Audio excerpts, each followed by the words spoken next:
Hello minasang! At dahil 4 season nga dito sa Japan, bibihira lang ang ganitong gulay. Kaya tara, samahan niyo akong magluto. Hiniwa ko muna yung mga ingredients natin. Tapos itong pork, ang inuna kong igisa. Para lumalambot na din siya habang ginigisa ko yung mga garlic and iba pang ingredients. At sinunod ko na nga itong garlic. Siyempre, isusote lang natin yan hanggang sa maging brown siya. And then, lalagyan natin siya ng onion. Alam nyo ba, minasang, hindi ako marunong magluto nung nag-asawa ko. As in, yung mother-in-law ko at saka yung asawa ko yung nagturo sa akin. Ang gawain ko sa bahay nung dalaga ako, maglinis lang ng bahay. So, ito, back to our cooking. Hinugasan ko muna itong ampalaya natin. At dahil nga sinabi ko sa inyo na 4 season dito sa Japan, bibihira ka lang talaga makatikim talaga ng ganitong gulay. Kasi seasonal lang talaga sila lumalabas. Katulad ng mga kangkong, sayote, at kung ano-ano pa. So, hindi pwedeng hindi tayo kumain ng ampalaya within 1 year. Tapos, ito pala guys, alam nyo ba yung ampalaya dito ay hindi mapait. Hindi talaga ako napapakain ng ampalaya sa Pilipinas kasi sobrang pait. Dito hindi, promise. Dati nga, nagtanim ako nito, kaso sobrang dami kasi niya. Kaya nabubulok lang, sayang. Kaya hindi na ako nagtatanim. Bumibili na lang kami. So, ayan, nilagay ko na pala yung ampalaya, tapos naglagay din ako ng shrimp para mas masarap. So, yun na nga, back to our storytelling. Hindi talaga ako marunong magluto. Tinuruan lang ako ni nanay na magsaing. Magluto hindi kasi siya lang talaga nagluluto. Tapos, puro magsaing lang yung tinuro sa akin. Then, ako na daw bahala sa bahay. Which is, gusto ko naman yun. Hanggang sa nag-asawa nga ako, tapos sinabi ko nga dun sa boyfriend ko na hindi ako marunong magluto.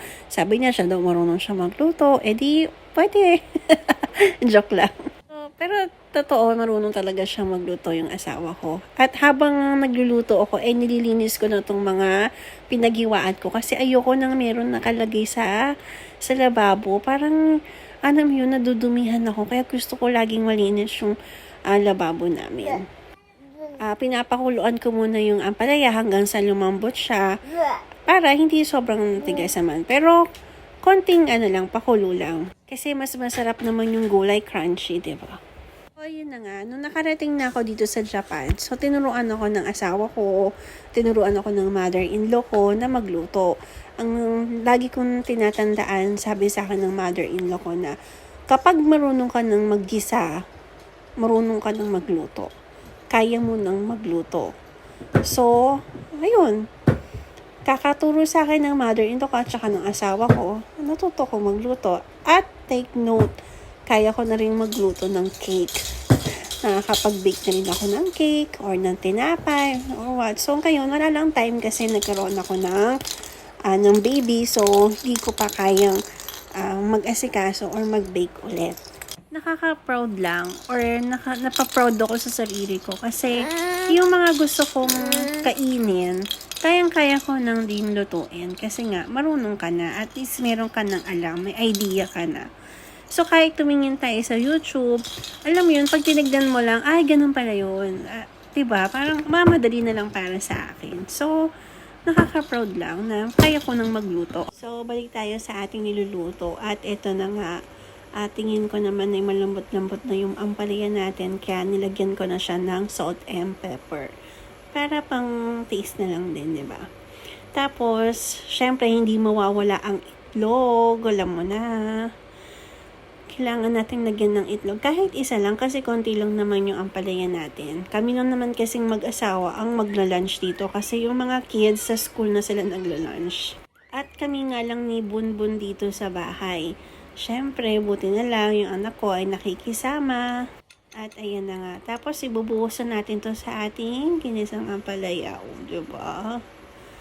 Ang sarap. Dati talaga hindi mo ko papapakain ng ampalaya. Pero dito, naku, favorite ko talaga tong ampalaya.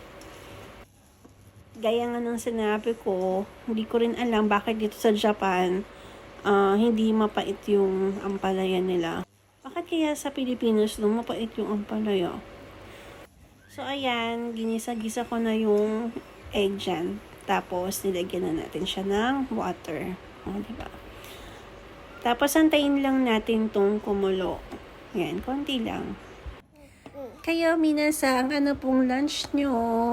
Pa-share naman ng ulam nyo para next time gawan ko rin ng video. Ang hirap kasing mag-isip ng uulamin sa araw-araw. Pero sabi nga nila, diba, mas okay na yung mahirapan ka mag-isip na kung anong uulamin kesa sa yung maghanap ka ng pera ng pang-uulam, diba? And may sense naman yun. Kaya, pa rin kasi 'di ba meron tayong lulutuin at meron naman yung ref natin. So, ayan na nga, nagsalin na ako ng aming ulam dahil nandiyan na si Daddy. Nagla-lunch kasi siya dito. So, syempre hindi mawawala ang ating fried fish. So, yun lang minasang. Thank you for watching. Bye!